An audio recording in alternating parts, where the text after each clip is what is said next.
Hi, இப்போ நம்ம வந்து கிராமத்து தெய்வங்களோட வரலாறு பார்க்கலாம். நிறைய தெய்வங்கள் இருக்குது. மதுரை வீரசாமி, கருப்புசாமி, ஐயனார், பிராண்டி ஐயனார், வண்ணாரமாடன், வேம்பிலி அம்மன், வாழைத்தோட்டத்து ஐயன், முத்துராமன், மதுரை பாண்டி முனீஸ்வரன், திருநாரையூர் ஐயனார் திருக்கோயில், தென்னம்பாக்கம் ஐயனார் திருக்கோயில், குன்னிமர கருப்பண்ணசாமி, நல்லத்தங்கால், காத்தவராயன், பாவாடராயன், சப்த கன்னிமார்கள், இடும்பன், சுடலைமாடன், ஆறாள்வாய் முப்பந்தன், இசக்கியம்மன் கோயில், இடமலை மகாலிங்கம், மாயக்கருப்பு கோயில், காட்டேரியம்மன், சங்கிலி கருப்பன், மாசாணியம்மன், பேச்சியம்மன், ராஜபாளையம் நீர்காத்த ஐயனார் திருக்கோயில், வீரபத்திரர், உச்சகனி மகாகாளியம்மன், இருளப்பசாமி, செகுட்டையனார் கோயில், வஞ்சியம்மன், வடக்கு வாசல் செல்வி அம்மன், காளியம்மன், இப்படி நிறைய பேர் இருப்பாங்க. இப்போ நம்ம என்ன பண்ண போகிறோன்னா, ஒவ்வொருத்தவங்களோட தெய்வங்களோட வரலாறு, அவங்க எப்படி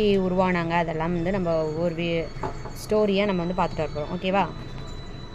மதுரை வீரசாமி பற்றி பார்க்கலாம். மதுரை வீரசாமி வந்து காவல் தெய்வங்களில் ஒருத்தன் அப்படின்னு சொல்கிறாங்க. இவர் வந்து வீரத்துக்கும் முதன்மையானவராம், காதலுக்கும் முதன்மையானவராம். இப்போ வந்து கருப்பண்ணசாமி இருக்காருல்ல, அவரை போலவேவான் ஐயனார் போல் மதுரை வீரசாமியும் வந்து எல்லாராலையும் வணங்கப்படுற கடவுள்னு சொல்கிறாங்க. மதுரை வீரன் வழிபாடு வந்து கிராமங்களில் இருந்து தான் உருவாச்சு. மதுரை வீரன் வந்து பலர் வந்து குலதெய்வமாக வந்து வழிபட்டு வந்துட்டுருக்காங்க.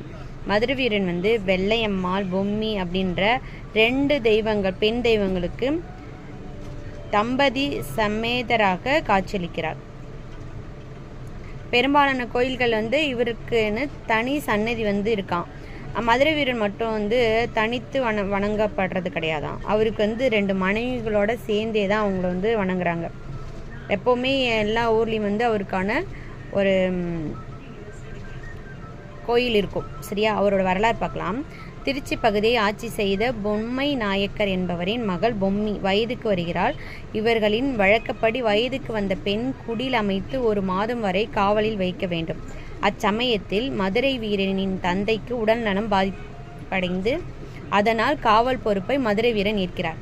பொம்மி மதுரை வீரனின் அழகு மற்றும் வீரத்தை கண்டு காதலித்து திருமணம் செய்து கொண்டு ஊரை விட்டு வெளியேறுகிறார். இந்த விஷயம் பொம்மியின் தந்தைக்கு தெரிந்தவுடன் பொம்மையா நாயக்கரின் மகள் பெருமையுடன் மதுரை வீரனை எதிர்க்கிறார்.